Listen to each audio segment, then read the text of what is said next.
I think T1, right, you throw the Cataclysm down onto the Sivir and you can just slam her into it. It also means you have a good, some tools in terms of disengaging. Even not opting into the fight with the Poppy ult. Oh, and that was the prize that they got for first pick. And on top of that, they get a bunch of other things that I think they'd be very... On the side of Nongshim, though, I think that there is a lot of teamfight prowess. They do get the ball rolling relatively early with this composition as well, just requiring some level 6s to really start some skirmishes. They can set up some sort of snowball, then maybe, just maybe, they can take a game here. But T1 looking very, very strong. And remember, guys, it's their home turf. It's very likely the tempo vibes are going to be on their side for this. I'm sorry, Ox. I should be, okay, I'll focus. Okay, let's get into the Rift. Game number 1.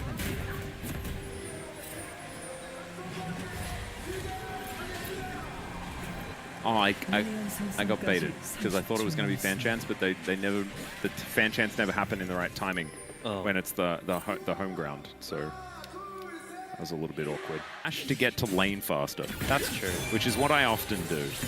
I believe it. I feel like it's efficient. As Doran and Jiu, the ones that are going to be facing off now. Not necessarily the most fun for a Sivir if the Gwen ever gets her needles in. But as you can see, Jiu just really wants to get this wave into an okay position. The exhaust goes down, and this is what I was saying. Jiu, no ghost. Will need to flash. It was a decent flash direction, but he's still going to be in range of those scissors, and it's a solo kill for Doran. Been a bad buy in the history of League of Legends. The equalizer is going to come on through here for Kingen, who's walking in odd direction. The needlework comes on through, and Doran is just having a great old time here in this top lane. Yeah, honestly, some good dodges from Kingen, because I thought he was certainly dead. And Faker and Ona say, you know what? We'll take a free kill. Yeah, they're going to look for it as Gideon wants to come on over, but unfortunately the monkey is a little too late. So he will slink back into the jungle towards his bottom side when it really felt like T1 was starting to run away with the matchup. Yeah, actually doing some good work there. Jiu getting good spell shield. The ult was blocked by Lehen, so wasn't able to pass on to Jiu. And ultimately, even with the Hail of Blades, there's not that much DPS from Guma in these 2v2s, whereas Jiu can just keep pumping damage. Faker coming on over here as Gideon does smite, even though it's on 48 health. There's the exhaust down onto Calyx. Cyclone comes on through though as Doran. I know you're really strong, but you're not quite 1v3 strong. Looks like he is just trying to clear the wave and going for a back. Yep. Looks like nongshim. Oh, nice. Sometimes you cancel a back, and perhaps it's not a good move. Sneaky Monkey comes out of the brush, and they are all inside the circle. Gwen is not immune, and sometimes you just continue the channel, you know? Yeah. Greedy for one extra wave. We've all done it before. And Faker gonna apply some pressure here. Should be able to get this plate. And that's, oh, they actually might find him. Yeah, Lehens is coming down here as Faker can just walk into the Realm Warp, but he was right on top of Lehens. Lehens finds the ulti there as well, buys time for Jiu to make his way back, and Faker ain't flashing out of that one because Lehens was already over the wall, and Jiu grabs himself his first kill of the game. That's Feats of Warfare over to Nongshim as well. As now Calyx with some Foxfire here, and man, Nongshim pulling the vibes back. Yeah, oh, Doran looking for Jiu. Oh. He cancelled it, as of course I think Doran probably would have been able to, and Jiu is well and truly dead yet again. Solo killing Jiu. That is Doran's job this game, and man, is he good at it. Yeah, it's hard to say. Maybe if he'd gone... Yeah. Oh, wait. Owner taking a lot of damage here. Lehen's trying to hold on, but Carrier just knocks Kingen up into the sky. Heroic Charge comes down, and Doran threads the needle as best he can. Was Kingen trying to get something off the back end, but he's not going to be able to do so. Now Lehens is in an awkward spot. Does get a max range dredge line. I don't know whether this will be getting him to safety, and it doesn't. And have found another advantage. Yep. Okay, Faker and Gideon fighting one another. Here's a Cyclone. As once more, Jiu going to be able to find a really nice spell shield. Faker having to get himself out of the way here. And the flash follow comes through from Gideon, who, if you don't include deaths versus Gwen, he's doing incredibly well. Yeah, he is, you know. Like, actually, he is doing incredibly well. Oh. Kingen having a little bit of a rough time here, as the equalizer will go down just to clear out the wave, but my goodness, that's what it feels like to be hit by the kitchen sink, as we can see here. As that was secured by Ona, so Rift Herald can go down anywhere they'd like to put it, as Articon has been started. I mean, it's just after 20 minutes, it's just spawned. Of course T1 are going to start it. This is that new Not even a Baron. This is how you do it. Well, Lehens is going to spot out what's going on here as Keeper's Verdict gets rid of the monkey, and now there is just nothing that nongshim can really do. The Equalizer comes on through. That is going to be the smite.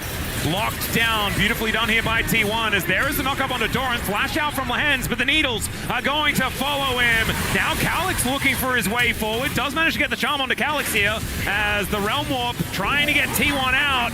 Carrier dives forward, wants to just buy some space and he'll get it.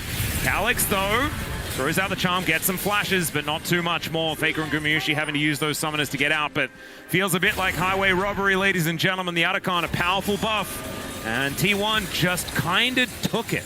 But T1 get control of top side, and once they lose control of top, they're never getting it back. Well, that is going to be the Cyclone connecting onto Carrier, but the anchor does not land. Second Cyclone is going to be enough to put down the Poppy. As now Calyx going forward will get knocked up by the Flag and Drag, but Gumayusi is in no man's land. He's just dead. And nongshim getting 2 quick kills. Doran now dashing around here looking for Kingen. Kingen trying to keep him interested so that Jiu can come over and get even more. And now that the Baron has spawned and there are 2 dead on the side of T1, nongshim are feeling like they have a chance to take it. Yeah, there are some low health bars, so we'll see if T1 opt to contest this. This 5v3, looks like they're resetting the Gwent. I think they might just go for a steal. It's risky, but Order is alive. Yep, Faker seeing what he can do here. Hook is going to connect there as they're looking to distract Owner. The Cataclysm comes on through. Down he goes. And that is going to mean the Baron goes over to nongshim as well. And I thought giving up that Drake wasn't going to work, but with the pick, oh my God, was it beautiful here from nongshim. Yeah, we'll see who gets caught on the exit, though. Great charm will stop Faker, but I think Kingen might be... Look at that pesky ward spotting him out as he's going to try and go for the empowered recall. As Doran will take a bit of damage, but in the meantime, it's just Kingen dead. So that is 1 Baron removed. Of course, missing the dredge line wasn't exactly part of that the whole praise situation, but he is still very, very happy. Yeah, zoning. Oh, Faker has Realm Warp. Should be able to get out. Well, Lens knows exactly where he Realm Warps to by the looks of things, as he did manage to find it last time around, as now he's boosted on over. Does have the Cinders. Depth Charge going to be able to knock him up, and then he picks him up with the Anchor. Another Cyclone is going to deliver Faker another death here, as 0-3-0 is unfortunately going to be on that scorecard. Also a bit of farm lead and the more recent kills when everyone's higher level. But yeah, nongshim in a great spot. Dragon's 145 would only be the second for nongshim, but they are firmly establishing control over the area. They sacrificed their last dragon. It turned out great. It seems they are very hell-bent on not sacrificing this one. Yep, this is where they've moved their vision. This is where the opportunity is going to begin for nongshim to work on this bottom side of the map. They've done their homework, and that's what we like to see. As Jiu is just being bait right now. As Calyx, he's going to take it. The Chains of Corruption come down. It's a very early Zhonya's as Faker does get hooked, but maybe it's an overextension this time for Lehens. Doran goes in. I don't know about that as the Keeper's Verdict will knock the monkey away. And down goes the Sivir. T1 find their prize. And down goes nongshim. Gideon just had to watch from the sidelines as he had to vacate via a gigantic hammer. And that is 3,500 kills for Faker. He finds it now, Realm Warping the minions. Looks like they're going to try for the end on the back of that fight. T1, give them an inch, and they'll take a mile. It's only Gideon up to see if he can try and defend 1v5. Yep, Gumayusi going to be tanking that turret, keeps these minions alive, and T1 continuing to push. I mean, it's a little bit dicey. Lehens is up in 2 seconds, but him and Lehens, I don't even know whether they're going to be able to stop this. First Nexus turret does go down. The second one is going to evaporate. There is so much damage. Gideon goes down. Lehens cannot stop it. And there goes the game in the blink of an eye. T1 just say, nah, we win these. Got to be a heartbreaker for nongshim. So much was going right, but you give a small opportunity over. Yeah, so nongshim end up with this composition. They have a ton of protection for the center. They're kind of banking on the fact that she'll become this long-range cannon who can just attack from such a distance. And if you try and dive in, they have a lot of bulky champions to kind of peel, and the Viego has the kind of throughput in fights. He has that reset potential. So I think DPS-wise, they would struggle without that. On the side of T1, they have that knock Orianna combo. DNF, our team who has made use of this Nocturne Orianna. We've seen how it can work and how it can not work. We'll see how T1 manages combo in comparison. This might be redemption for the DN freaks. You know, if T1 can't manage to make this one work, then maybe it's just a little bit too hard. We've been seeing it for many years, for quite a long time. So I guess we already know. We'll just have to see whether T1 can drive this one to a 2-0, whether the Noodles are going to be able to cook something up for us and bring us to a third game. A 6-gamer on the last day of our first week here, of our very first round 3 here in the LCK. And it is at our LCK Roadshow, the T1 home ground as well. That is very, very fun. So we are going to be loading up onto the Rift very, very shortly. I think I have my, I normally have my cadence down, and I thought maybe I was lagging, but actually we are just taking a little bit longer. As a level 6 ambassador. And I don't think the champion names really matter. I'm worried about the player names that are in a lane by themselves. Okay. Kingen going to be running away from both. See, like we knew this was just going to happen, right? Doran's going to flash in. There's a solo kill. Like, what did we tell you? It was so obvious. They can just get back though with health, so it will just be a plate over to Calyx. But in the meantime, I feel like they've kind of given up complete control over this top side. Well, Doran going in against Jiu and Lahens. Another public execution. Another possibly dead Jiu here as he does get the piercing darkness. Keeps himself alive. The Dawning Shadow as the last turret shot comes in. But there are even more bullets on this map. And the curtains have been called on Jiu's life once again. He almost got his revenge. But he just doesn't quite manage to nail it as Calyx not going to be dying just yet either, as Gideon coming on over, gets the flash on in. Heroic entrance, Faker going to get knocked up and probably taken down here as he has no flash and no chance to get out. Gideon will get his first here of the game. They're the ones who are like, oh, there's a pedal under the enemy tower. Well, I've got to take it before they get it. Do you remember when Rengar had his bone tooth necklace? Yeah. That was my favorite stacking. As Calyx, this is his least favorite moment. Never mind! He's going to turn it around. The Dawning Shadow comes in. Carrier trying to keep Faker alive as the magical journey is unable to be taken. Knows exactly where these nongshim members are. The back is going to come on through. Calyx turning up once again. Carrier also on vision. A lot of vision actually very accurately placed by both teams, meaning that it's a bit of information overload. There is the paranoia though. And Jiu, this time going to be able to move over to his teammates. Devour comes through from Lahens this time, and that will keep him alive.